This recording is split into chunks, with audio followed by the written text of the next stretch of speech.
let's talk about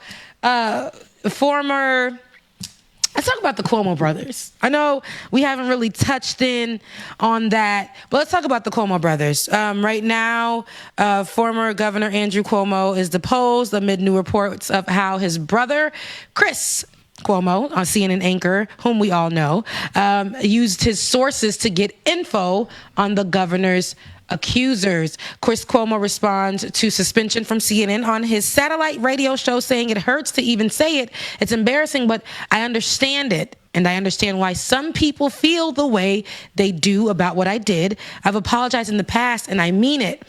Speaking of, the accusations that came out about his brother, the sexual harassment allegations, and the, him stepping down and all the information. I mean, it's his brother. He gonna try to get some information.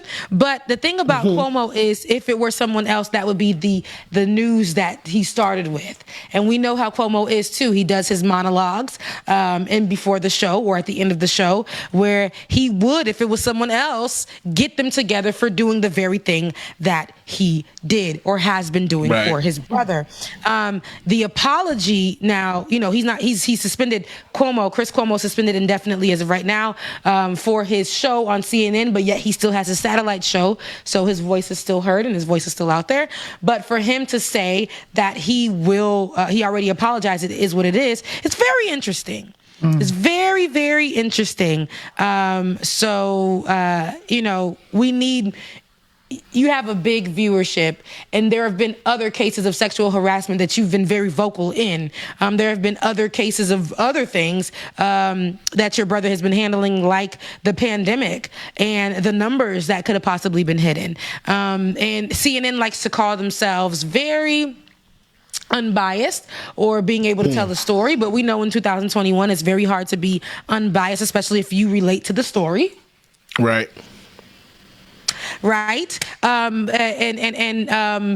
Here, him being the brother, I don't even think I think that the first time they talked about it, he shouldn't even been the one covering the story. But a lot of people were pressuring him to do so. And because it makes for good clicks and good views, CNN did put him at the front of covering his brother's story.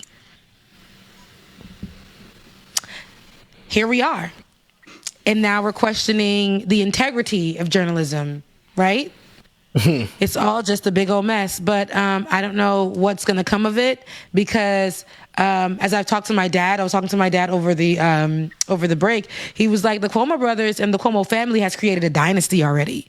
They're pretty much safe with what they've created. So Cuomo being fired or suspended indefinitely until further notice from CNN, there is some protection there. They've already probably had talks about him stepping down, because this is not the first time this has been brought up, about the way that Cuomo has handled his brother and the allegations of a sexual harassment.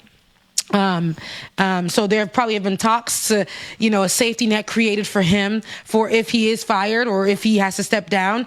There's a safety net that was created for him. Same thing, I feel like, with Governor Cuomo. It was a little bit of time in between him stepping down. He's still regarded as the best thing to ever happen to New York. It's almost a popularity situation. And the love that he's given, there is a dynasty that's created. So no matter what we say, and no matter the allegations that are against both him and his brother at CNN, and for Andrew Cuomo and the sexual harassment allegations, there is still a protection that they have with popularity, and with what the relationship that they have with New York. People love them. People respect them. So I don't really see much coming out of this, and I don't really see a forced apology coming from Chris.